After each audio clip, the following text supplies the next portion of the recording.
Hello everyone, welcome back to another video. Today we're going to be working on this, I don't know, mid to late 80s snapper tractor. This has been on the farm for 6-7 years now, and this thing has worked great. The only problem with it is the transmission. It slips a lot, and as you can see in front of the camera, there's a clutch laying down on the deck. Here's your barn cat. Meow meow. Meow meow meow. Barn cat. So we're gonna be fixing the clutch on this mower. So I'm gonna push it out of here. It does run and kind of drive, but I mean, I can walk faster than it can drive. So it's just easier to push it around back.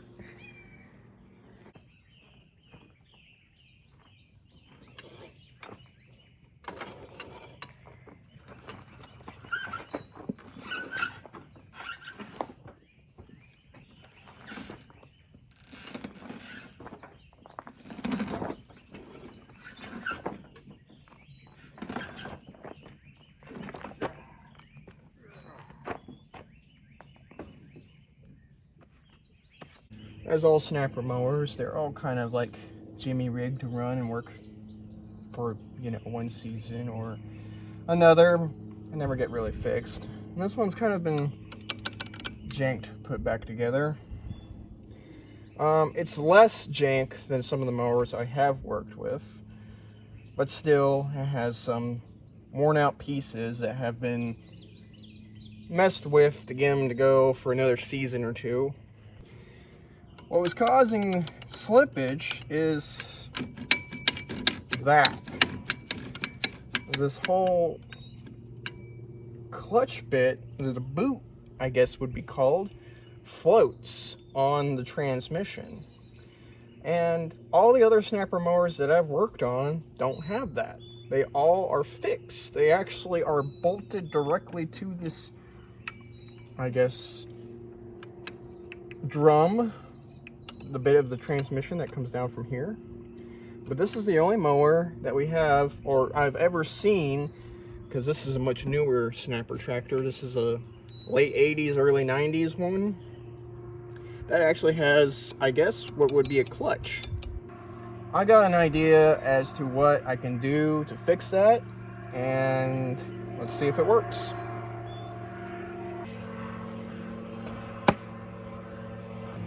You're gonna have to excuse the aircraft noise in the background. I do live right next to an airport, so there is often airplane noises in the background. And I did bring my impact today, but that's not gonna fit in there, so I'm gonna have to do it caveman style and work like that. Now what I've been doing to remove this is by putting a ratchet on this side and then just popping these off individually. I've seen people use a crowbar and they'll put it in between like this, or I guess the other way around because you want to loosen it, and pop them off like that. I think these are 7s. Nope. Halves. Yep.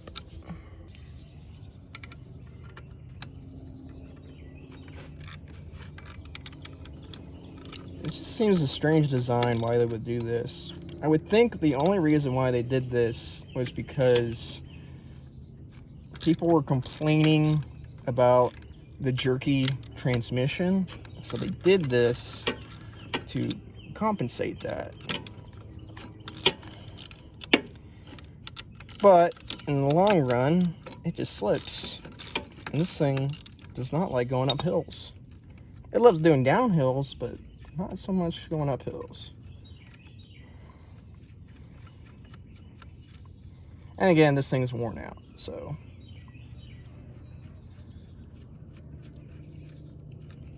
there's a lot of things with this thing that needs to be replaced.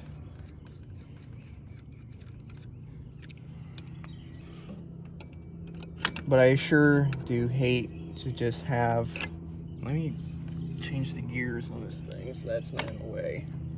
Which way do I need to go? That works.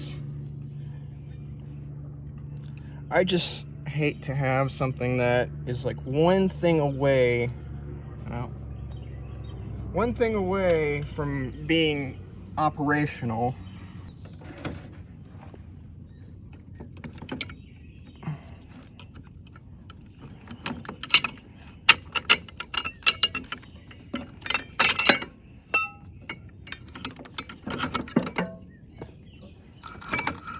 So that spins around and you can see this tire moving, and this pulley, which I robbed off of a different mower, obviously goes, you know, over that.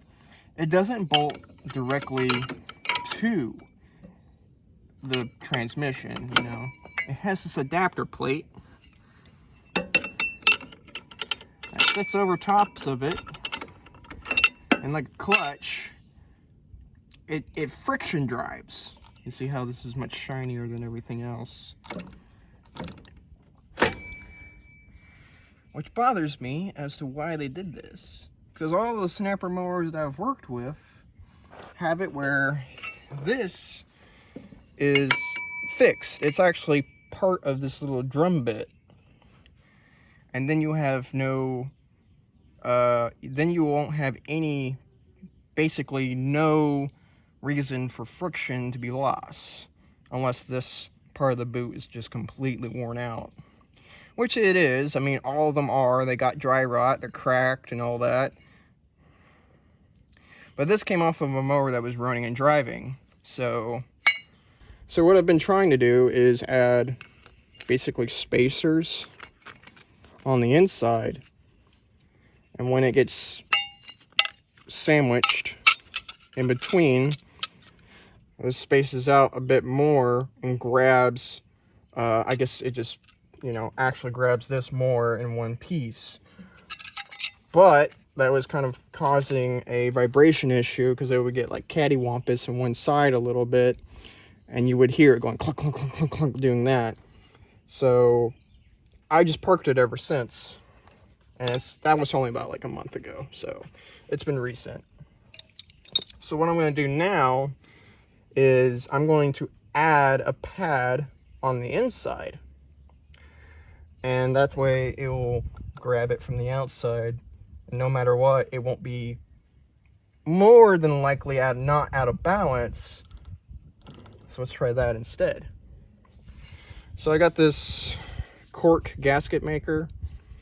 It might be too soft for this application, but we'll just try it out, see how it works. And I just brought, you know, whatever. Oh, actually, might be exactly what I need. And I brought some super glue because I doubt this sticky padding that's on this thing is not going to be any good after sitting for 10 years in a shed.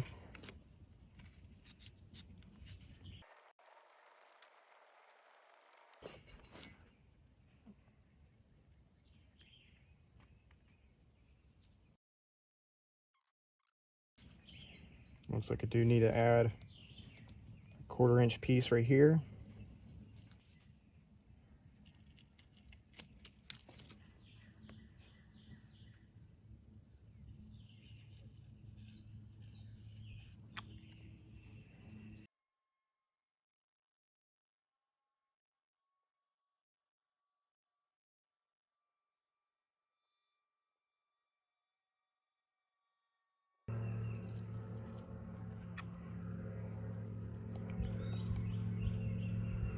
I'll let that sit for a minute. So I went ahead and added another layer around on the inside.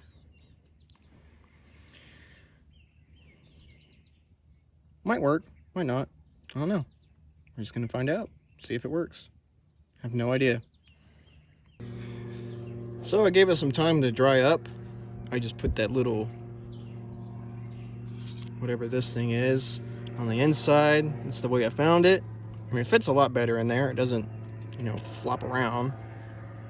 So let's put it back in there and see how it does. I wish somebody would hold the clutch pedal down.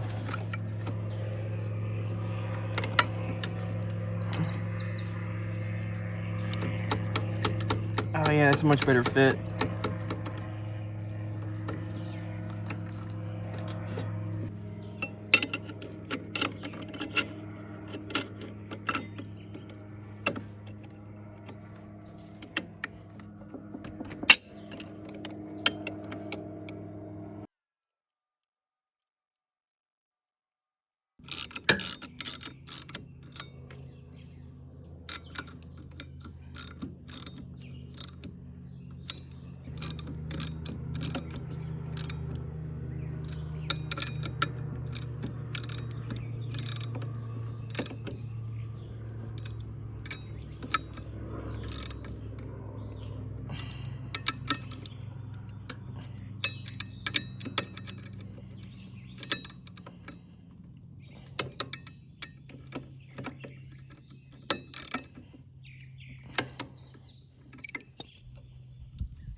That may have done it.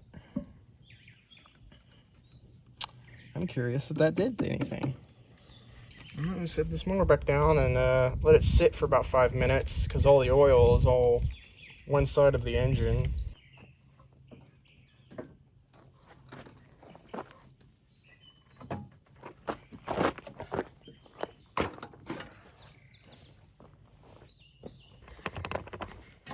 Yeah, new set of keys. I don't think they go to this mower, but I left it in the on position last time, so I'm gonna have to turn that off.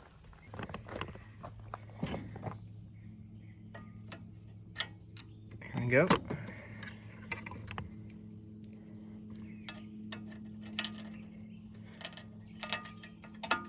we go. Nice.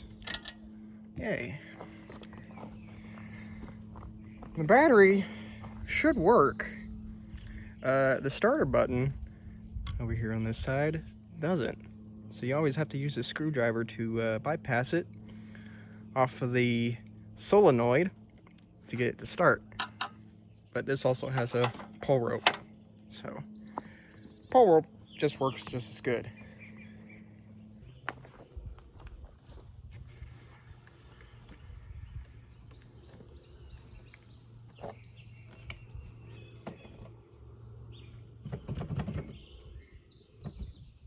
It barely has any gas in it.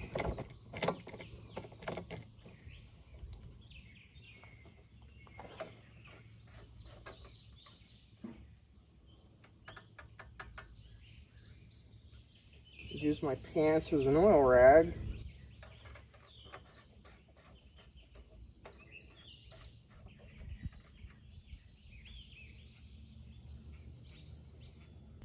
Just a hair over the add line in that checkered area, so it should be fine.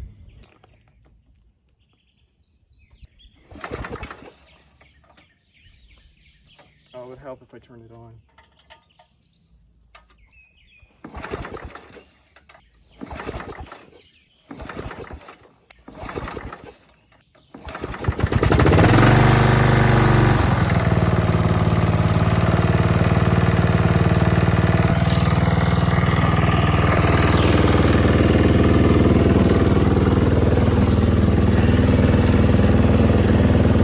Push the clutch in, first gear, and it still doesn't move.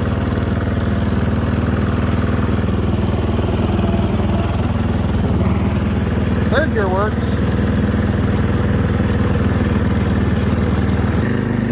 Now, the thing is, it used to slip, so let's go up a hill and see if it still slips.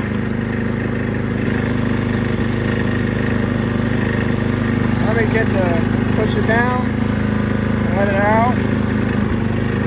Yeah, doesn't feel like it's, gradually, going in and out.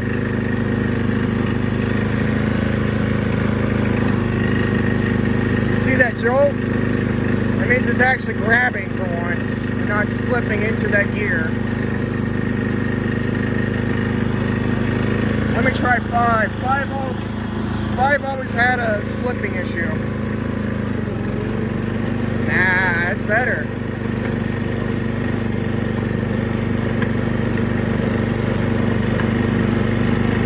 Awesome. Let me set this up on a tripod and show you. Well, it doesn't look so steep from here, but this is a good, I would say 25-degree incline. This mower would not go up this incline. I haven't tried it yet. Let's see if it goes up it.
Well, that might be a success. I don't know. It does feel like it grabs a bit more. It's not slipping going uphill. First gear is a little weird. It comes in and sometimes it doesn't come out at all. So, of course, there's a bunch of things else that's worn out on it that is part of the transmission. The boot disc, the rubber on it is dry rotted and cracked, and it might be slipping because of that. Before, third was the only gear that worked, and that was it. Now, second through fifth works great. The next thing we need to do to this is take the mower deck off. We got one over at the junkyard over on the right here. It's a high vacuum system. All it needs to be swapped out and cleaned. Maybe the bearings replaced. But that'll be next time. I want to just say thank you for watching. Stay tuned for more junk lawnmower content like this. My name's Elijah, and I'll see you guys on the next one. Bye-bye.